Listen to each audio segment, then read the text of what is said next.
everyone, and welcome to Art at Home Week 2. It's Mrs. Bojack, and the artist that we're going to be studying today, his name is Wassily Kandinsky, and he is famous for making beautiful, colorful paintings, and he's really famous for his dots. So we're going to be making a Kandinsky garden using his circle shapes and making concentric circles within circles, overlapping to make our own Kandinsky garden. Is one piece of paper, pencil, black marker, can be Sharpie or Crayola.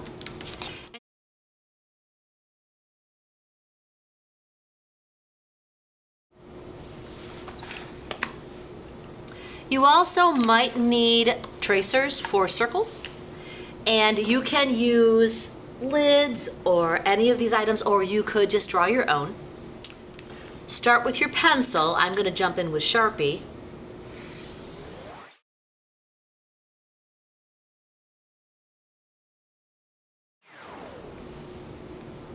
Now what I've added were smaller circles inside for the middle of each flower, and I've also added stems and pretty much filled my paper with circles. I have an odd number, 2, 4, 6, 8, 9. The next thing I need to do is pick out my color palette. Now, if you want your colors to be similar, like this one, you can pick just hot colors, like red, yellow, orange, a little bit of gray, maybe some gold. If you want your colors, your garden to be very colorful, you can use any colors you want. But be careful, because some colors don't blend very well together. So for my project today, I'm going to be using some blues,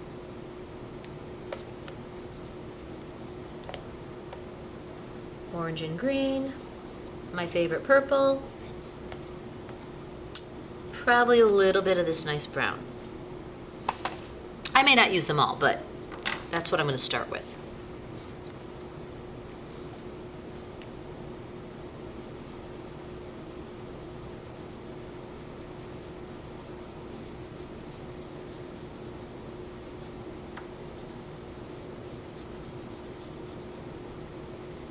When you color, you want to color nice and thick.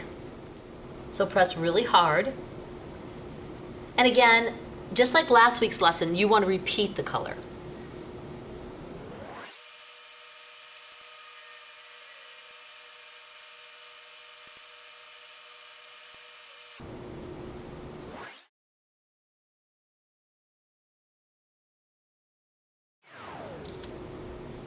Okay, now that I have my colors on there, what I can do next is blend them. And I like to blend them with my finger. This is a little easier with oil pastels than with crayon. But they both will blend.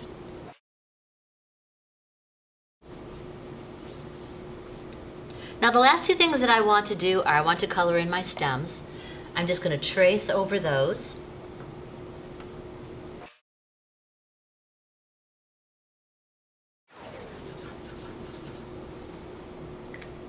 I also like to color in the center of mine black, but you could absolutely just leave yours white if you like to, or add a color instead. You don't have to trace over your stems. They look kind of cool if you just leave them alone. And the last thing is if your marker doesn't cover, the black marker doesn't color on top of it, you can always use your black oil pastel or your black crayon to color the centers. When you're finished with your art, I would like you to please go back to your art Google Classroom. I need you to take a picture of your art and turn it in to me so I can see it. I can't wait to see your Kandinsky flower garden.